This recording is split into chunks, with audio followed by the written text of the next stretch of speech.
Fourthly, share what God is doing in your life. What do you think the young man did when he met his friends and neighbors and those in his proximity? What do you think? I just dropped from the 3rd floor and died. And about 3 to 4 minutes later, I was raised to life. That's a miracle. No harm. Not a broken bone, no lung collapse, nothing. Not a scratch on me because God raised me from the dead. How many people do you think he told that to? How many people would you tell that to? How many people do you think I told when I got engaged? Right? I think I just whispered it in my best friend's ear, get married, and that's it? No! Just, I'm getting married, yes! Somebody finally said yes!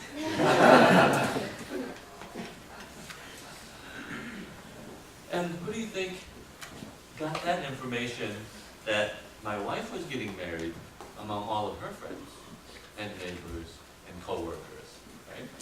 She was telling me how she had the engagement ring and she was trying to so frantically tell people, but not verbally, shining that light. But they didn't notice. They didn't notice that there was this shiny finger here.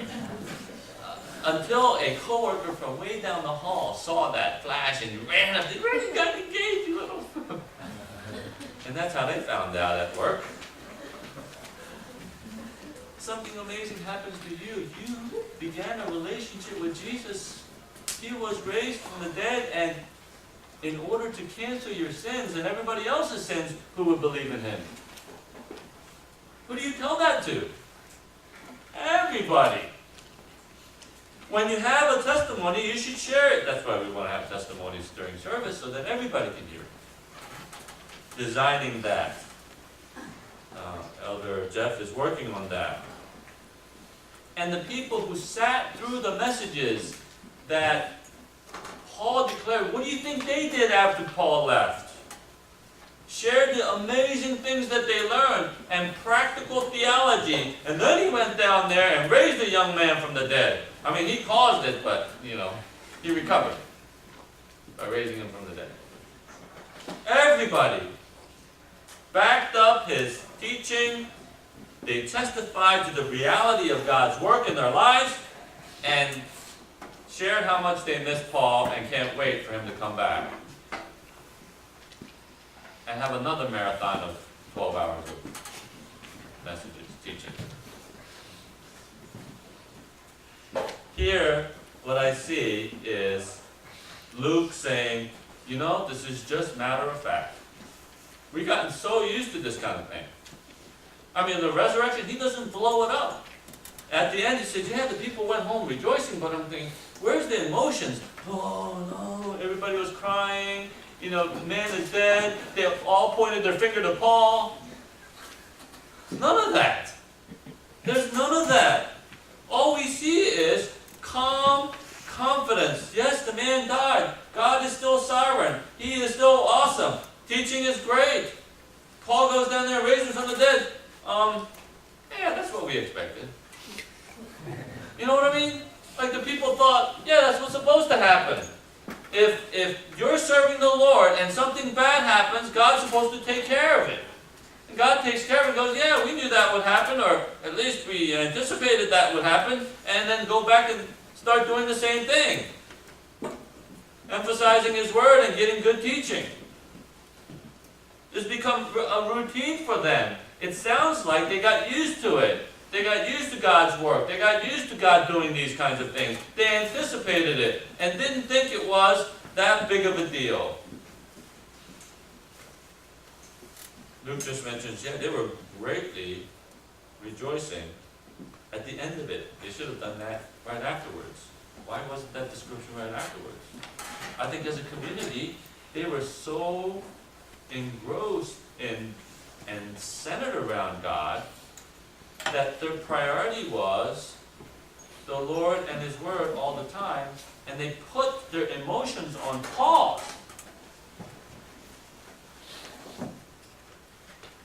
These things can happen, but God is still sovereign, and He's still after us, and our relationship is intact, and the Lord gives, the Lord takes away. Blessed be the name of the Lord.